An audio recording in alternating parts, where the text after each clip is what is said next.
How will the future of humanity be shaped by our growing reliance on computers and machines? Credit William Bradbury. Shutterstock, New York. From transporters and lightsabers to spaceships that can travel faster than the speed of light, futuristic devices that lie beyond humanity's grasp, for now, at least, are a staple of science fiction. And yet over time, people have steadily advanced the boundaries of what technology can do.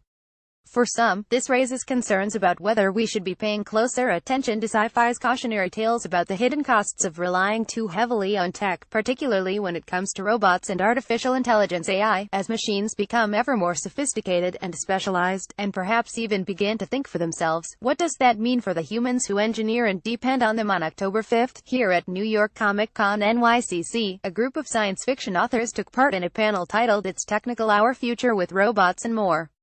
During the discussion, they addressed rapid advances in robotics, how those advances align with sci-fi speculations about the creation of intelligent robots, helpful and malevolent, and whether some of the more pessimistic views of a technology-dominated future could ever come to pass.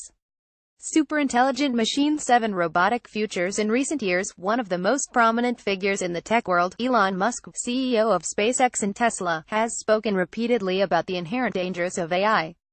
Musk recently raised eyebrows when he tweeted on August 11 that AI posed a vastly bigger threat to the world than North Korea, and he urged lawmakers on July 15 at the National Governors Association summer meeting to regulate AI before people see robots going down the street killing people. Many of the current fears about AI center on the rise of superintelligent computers that can outthink humans, the NYCC panelists said. In reality, the dangers of nascent AI may lie in its similarities to human intelligence, author Annalee Newitz told the audience.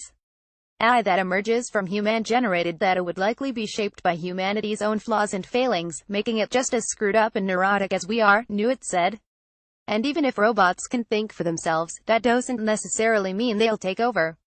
In Newitt's novel Autonomous Tour Books, 2017, robots that think and feel as humans do are still seen as property, and are indentured to their owners for up to 10 years, or until they pay off their manufacturing costs, she told the audience. Throughout human history, slavery has existed as an economic cornerstone, Newitz said. In a futuristic world, this would likely extend to include intelligent robots, which could further cement the institution of slavery for people as well, as it does in her book, she explained. Left-to-right panelists Sylvain Neuvel, Nathan Hale, Kirsten Miller, Annalee Newitz and Adam Christopher, and moderator Mary Elizabeth Ederaldi, in the New York Comic Con panel It's Technical Our Future with Robots and More. Credit M. Weisberger. Live Science in Autonomous. As the robot character Paladin becomes self-aware, she navigates what it means to be a person in a world where personhood does not necessarily come with personal freedom, Newitz said. Truly autonomous, intelligent robots may exist solely in the realm of sci-fi, but artificial intelligence has recently made large strides toward behaviors that we consider to be uniquely human, such as making art, crafting a holiday song and even writing the next novel in the popular George R.R. Martin fantasy series A Song of Ice and Fire, the basis for the HBO series Game of Thrones. And it can be difficult to predict how tech that's around today might evolve in the future, according to the NYCC panelists. Often, advanced technology is introduced and widely used without consideration of the long-term consequences, author Kirsten Miller said during the panel discussion.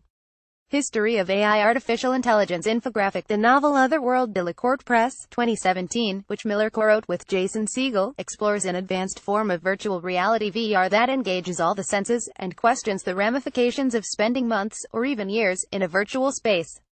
In the real world, immersive VR experiences are relatively new, but we may find that, over time, the technology could insinuate itself into daily life in ways we don't expect, Miller told the audience.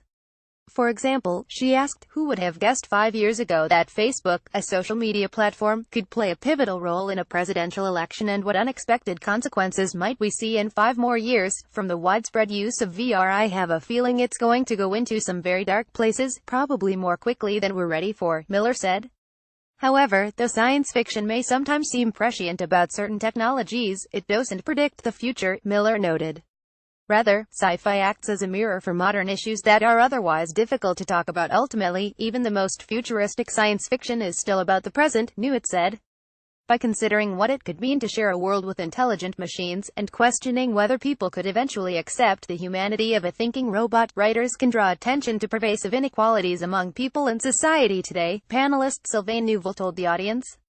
And as for desirable sci-fi tech that's still nowhere to be found in the real world, the panelists named an array of personal favorites, including the robo-driver in the movie Total Recall, the personal force fields in Dune, and antiviral treatments that attack viruses on a molecular level.